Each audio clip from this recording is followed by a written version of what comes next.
नमस्कार मित्रों। भारत का संविधान देश के सामाजिक, आर्थिक, राजनीतिक सहित सांस्कृतिक विकास को एक नया आयाम देने के लिए बनाया गया है। संविधान की मूल अवधारणा है कि देश के सभी नागरिक स्वच्छंद रूप से, निष्पक्ष रूप से, चाहे वे सामाजिक अधिकार हों, चाहे वे सामाजिक कर्तव्य हों, यदि हम आर्थिक आधारों की बात करें, आर्थिक कर्तव्यों की बात करें, राजनीतिक अधिकारों की बात करें, विशेष तौर पर डॉक्टर बी.आर. अम्बेडकर साहब ने महिलाओं की भागीदारी राजनीतिक स्तर पर सुनिश्चित करने पर विशेष बल दिया था।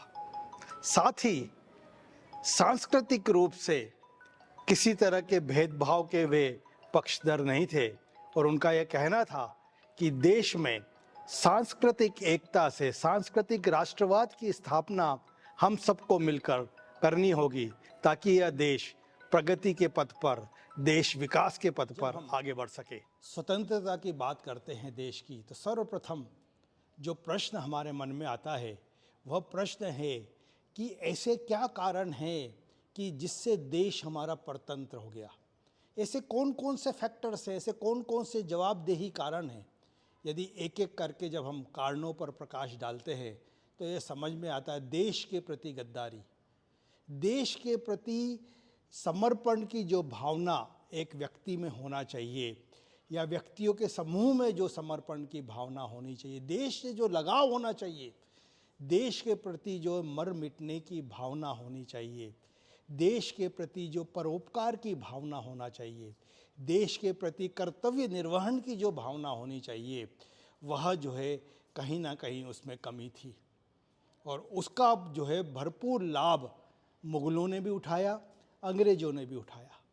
मुग़ल काल से ही जो है फूट डालो शासन करो की नीति जो है लगातार चलती आ रही थी और उसके पीछे मूल उद्देश्य ये था कि पूरे देश को धर्म के आधार पर, जाति के आधार पर, पंथ के आधार पर, ऊंच नीच की भावनाओं के आधार पर बांट दिया जाए।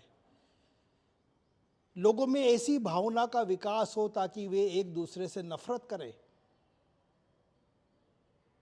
और धीरे धीरे हम ये देखते हैं कि इतनी नफरत भर गई कि एक दूसरे के जो है दुश्मन लोग बनने लग गए।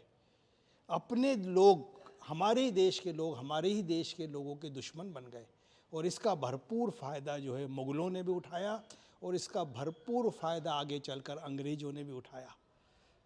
और हम देखते हैं कि देश अनेक वर्षों तक परतंत्र रहा। परतंत्र से यहाँ पर विशेष तौर पर जब डॉक्टर बी.आर. अम्बेडकर साहब संविधान सभा को संबोधित कर रहे थे तो उनका ये मूल आशय जो मूल आशय संविधान का जो बता रहे थे उसमें उन्होंने बहुत स्पष्ट रूप से कहा है कि कोई भी संविधान सफल या असफल वहाँ के व्यक्तियों के आचरण से हो सकता है। यदि व्यक्तियों का आचरण ऐसा होगा कि वे देश की राष्ट्रवाद की भावनाओं से ओतप्रोत होंगे, राष्ट्र के प्रति अपना कर्तव्य समझेंगे, राष्ट्र के प्रति अपनी जवाबदेही को यदि वो ठीक से पूरा करेंगे तो निश्चित तौर पर खराब से खराब संविधान भी एक सफल संविधान हो सकता है। संविधान कोई भी खराब या संविधान कोई भी अच्छा नहीं होता है। वहाँ के नागरिक ही यदि उस संविधान का अक्षरशः पालन करते हैं, उस संविधान में लिखी गई भावनाओं को यदि वो समझते हैं तो निश्चित तौर पर एक सफल संविधान के रूप में हमारे सामने। जहाँ तक संबंध है, डॉक्टर भीमराव रामजी अंबेडकर साहब का यह मानना था कि कोई भी राज्य या कोई भी राष्ट्र अपनी स्वतंत्रता की कीमत पर कभी भी कृतज्ञ नहीं हो सकता। इसी प्रकार यदि हम व्यक्ति विशेष की बात करें तो कोई भी व्यक्ति विशेष भी अपने आत्मसम्मान को बेचकर किसी के प्रति कृतज्ञ नहीं हो सकता। कृतज्ञता की बात जब हम लगातार करते रहते हैं, समाज में यदि हम बात करते हैं तो समाज की अक्षुण्यता बनाए रखना समाज में बिखराव के दम पर यदि हम कृतज्ञता कभी व्यक्त करेंगे तो निश्चित तौर पर समाज टूट जाएगा। समाज टूटेगा तो देश टूटेगा। और यह बात बहुत स्पष्ट रूप से डॉक्टर भीमराव रामजी अंबेडकर साहब ने लोगों को समझाने का प्रयास किया है। संविधान की मूल भावना के अंतर्गत यह बात समझाने की कोशिश की गई है कि देश के प्रति कृतज्ञता की भावना जो है हमें लगातार रखनी चाहिए। देश के प्रति अपने जिम्मेदारियों का एहसास हमें लगातार होते रहना चाहिए। देश के प्रति जो हमारे कर्तव्य हैं, जो मूलभूत हमारे कर्तव्य हैं, उन कर्तव्यों का हम निर्वहन लगातार बगैर किसी द्वेष, बगैर किसी भेदभाव, बगैर किसी दबाव में आकर हमें लगातार करते रहना चाहिए ताकि देश का विकास, देश की प्रगति सुनिश्चित। संविधान का मूल उद्देश्य है समानता, स्वतंत्रता और बंधुता। जाति और संप्रदाय में बटा हुआ राष्ट्र कभी भी तरक्की नहीं कर सकता, कभी भी विकास नहीं कर सकता। पंथ निरपेक्षता की भावना, पंथ निरपेक्षता पर बल डॉक्टर भीमराव रामजी अंबेडकर साहब ने इसी उद्देश्य को ध्यान में रखते हुए दिया था। वर्ण के आधार पर भेदभाव, जाति के आधार पर भेदभाव, या यूँ कहें कि जन्म के आधार पर भेदभाव, ऊंच नीच की भावना, और सबसे बड़ी बात पंथ के आधार पर जो है एक दूसरे के दुश्मन बन जाना, यह कतई देश के लिए अच्छी सिचुएशन, या यूँ कहना चाहिए कि देश के विकास में, देश की प्रगति में बाधक तत्व हो सकता है। इसीलिए पंथ निरपेक्ष राष्ट्र की अवधारणा पर डॉक्टर भीमराव रामजी अंबेडकर साहब ने विशेष रूप से बल दिया है। हमें यह राष्ट्र पंथ निरपेक्ष बनाना है। सभी धर्मों को, सभी पंथों को हमें सम्मान देना होगा, उनकी भावनाओं का सम्मान करना पड़ेगा, उनके विचारों का सम्मान करना पड़ेगा। उनके द्वारा बताए हुए रास्ते पर आगे चलकर हमें देश को प्रगति और विकास के पथ पर लेकर जाना। डॉक्टर भीमराव रामजी अंबेडकर साहब न केवल स्वयं के बल्कि अपने विरोधियों के भी विचारों को तर्कसंगत रूप से, सत्यनिष्ठा से और बंधुत्वता की भावना से ग्रहण करते थे। और इसका सबसे बड़ा प्रमाण जब संविधान सभा की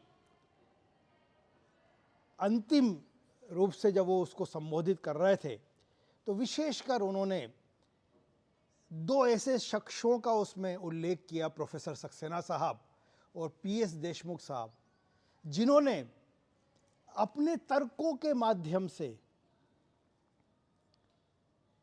कुछ ऐसी बातें रखी संविधान सभा में जिसे डॉक्टर बी.आर. अंबेडकर साहब ने भी सत्यनिष्ठा, बंधुत्वता की भावना और स्वतंत्रता की भावना को ध्यान में रखते हुए उसे ग्रहण किया।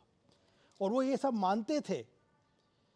उन्होंने उनको विशेष तौर पर धन्यवाद भी दिया इस बात के लिए कि हमारा भारत का संविधान इसीलिए लचीलापन है, उसमें लचीलापन इसीलिए है कि यहाँ पर विरोधियों की भावना को भी उचित सम्मान दिया जाता है। परंतु लचीलेपन का तात्पर्य कदापि नहीं है कि संविधान की मूल भावना से ही खिलवाड़ कर दिया जाए। संविधान की मूल भावना स्वतंत्रता, समानता और बंधुत्वता, इसे अक्षुण्य हमको बनाए रखते हुए ही इसमें परिवर्तन का अधिकार हमें संविधान सभा ने दिया है। इस बात को हमें विशेष तौर पर ध्यान में रखना। आज़ादी के बाद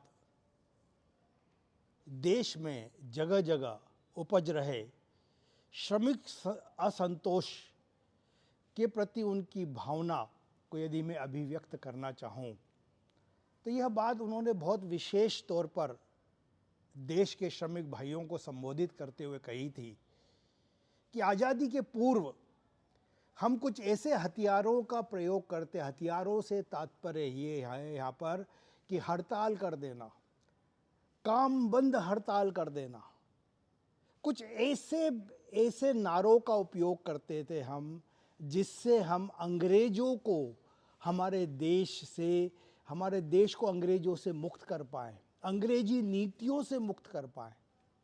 परंतु 1947 में देश की आज़ादी के साथ ही अब हमें यह समझना पड़ेगा, अब हमें यह समझ लेना चाहिए विशेष तौर पर कि अब यह सरकार की जिम्मेदारी है कि श्रमिकों तक न्याय पहुँचे, और ये श्रमिक भाइयों की भी जिम्मेदारी है कि अपनी बातों को, अपनी भावनाओं को सरकार तक पहुंचाने के लिए अहिंसात्मक रास्तों का चयन करें। विशेष तौर पर उन्होंने यहाँ पर बल दिया है सत्याग्रह, विशेष तौर पर उन्होंने बल दिया है सविनय अवज्ञा आंदोलन। ये कुछ ऐसी बातें हैं जिनके माध्यम से भी हमारे असंतुष्ट श्रमिक भाई अपनी बातों को सरकार तक पहुंचा सकते हैं। इन सब के माध्यम से लोकतांत्रिक संस्थाओं को, इन सब के माध्यम से हमें यह सुनिश्चित करना पड़ेगा कि संवैधानिक संस्थाओं के भूमिका पर किसी तरह से चोट ना पहुंचे, वो भूमिका उनकी आहत नहीं हो, क्योंकि ये संवैधानिक संस्थाएं, लोकतांत्रिक संस्थाएं, चाहे हम संसद की बात करें, चाहे हम संसद के दोनों अंग लोकसभा की, राज्यसभा की बात करें, चाहे हम कार्यपालिका की बात कर लें, चाहे हम व्यवस्थापिका की बात कर लें, चाहे हम प्रेस की बात करें, मीडिया की बात करें, इन सब का उद्देश्य यही है कि देश में जहाँ पर जिस व्यक्ति के साथ में अन्याय हो रहा है, उस अन्याय को सरकार के सामने लेकर आना और उस अन्याय से उन्हें मुक्ति दिलाना। मुक्ति दिलाने के लिए उन्होंने अनेक रास्ते सुझाए। लोकतांत्रिक रास्तों का हमें चयन करना होगा ताकि लोकतंत्र पर हमारी आस्था बनी रहे, लोकतंत्र हमारा लगातार मजबूत होता रहे। कितना भी बुरा हो, यदि उस देश के नागरिक जो उस संविधान का पालन करते हैं, वह नागरिक यदि अच्छे होंगे तो निश्चित तौर पर वह संविधान सफल कहलाएगा। कोई भी व्यक्ति अपने आत्मसम्मान की कीमत पर कृतज्ञ नहीं हो सकता, कोई भी स्त्री अपने सतीत्व की कीमत पर कृतज्ञ नहीं हो सकती। उसी प्रकार कोई भी राष्ट्र अपनी स्वतंत्रता की कीमत पर कृतज्ञ नहीं हो सकता। मंदिर की स्थापना करते समय हम उसके अंदर देवताओं की मूर्ति की स्थापना करते हैं। आशा यह होता है कि परोपकार की भावना का हम प्रचार प्रसार कर सकें, अच्छाई का प्रचार प्रसार कर सकें। उसी प्रकार किसी भी देश का मंदिर उसका संविधान होता है। संविधान से आशय है संविधान के मूलभूत सिद्धांत स्वतंत्रता, समानता और बंधुत्व। यदि स्वतंत्रता नहीं रहेगी, समानता नहीं रहेगी, बंधुत्व नहीं रहेगा, तो उस संविधान का क्या औचित्य है। और यह कहते हुए डॉक्टर भीमराव रामजी अंबेडकर साहब ने एक बात कही थी कि जब यह संविधान अपने मूलभूत कर्तव्यों को निर्वहन करने में अक्षम साबित हो जाएगा, उस दिन सबसे पहला व्यक्ति मैं होऊंगा जो उस संविधान में। अंबेडकर साहब व्यक्ति पूजा के घोर विरोधी थे। उनका यह बहुत स्पष्ट रूप से मानना था कि व्यक्ति नहीं, संस्था बड़ी होती है। व्यक्ति कितना भी महान हो, व्यक्ति कितना भी बड़ा हो, समाज में उसका कितना भी आदर हो, इसका अर्थ कदापि यह नहीं होना चाहिए कि हम अपनी पूरी भावनाएं, हम अपने पूरे अधिकार उसके पास गिरवी रख दें और हमारे अधिकारों के दम पर वह संवैधानिक संस्थाओं को, लोकतांत्रिक संस्थाओं को चुनौती देने लग जाए, उन्हें नष्ट करने पर उतारू हो जाए। अतः संविधान की भावना को, खास तौर से स्वतंत्रता, बंधुता और समानता की भावना को सर्वोपरि रखने की तमाम आवश्यकता उन्होंने प्रतिपादित की है। मत भिन्नता हो सकती है। मत भिन्नता से आशय ये है कि अलग अलग मत हो सकते हैं, अलग अलग विचार हो सकते हैं, परंतु इस बात को भी ध्यान रखना बहुत ज़रूरी है कि मत भिन्नता स्वस्थ लोकतंत्र का एक बहुत बड़ा परिचायक होता है। परंतु दूसरी ओर जब हम मन भेद की बात करते हैं, मन भेद का मतलब होता है कि लोकतंत्र हमारा बीमार अवस्था में पहुंच गया है। और इस जब मन भेद की स्थिति निर्मित हो जाती है तो इस मन भेद की स्थिति को सत्यता से, मन भेद की स्थिति को संवाद स्थापित करके, संवाद हो सकता है नागरिकों के मध्य संवाद स्थापित करना हो सकता है संवाद नागरिकों और शासक वर्ग के बीच में स्थापित करना हो सकता है यह संवाद मीडिया और नागरिकों के बीच में या मीडिया और शासक वर्गों के बीच में, या लोकतांत्रिक संस्थाएं, न्यायपालिका, व्यवस्थापिका और कार्यपालिका का जो दूरियां जो लोगों के साथ में हो, उस दूरी को सत्य के साथ में, उस दूरी को संवाद स्थापित करके यदि हम दूर करने का प्रयास करेंगे तो हमारा लोकतंत्र स्वस्थ होता चला जाएगा, लोकतंत्र की गरिमा और ज़्यादा बढ़ेगी।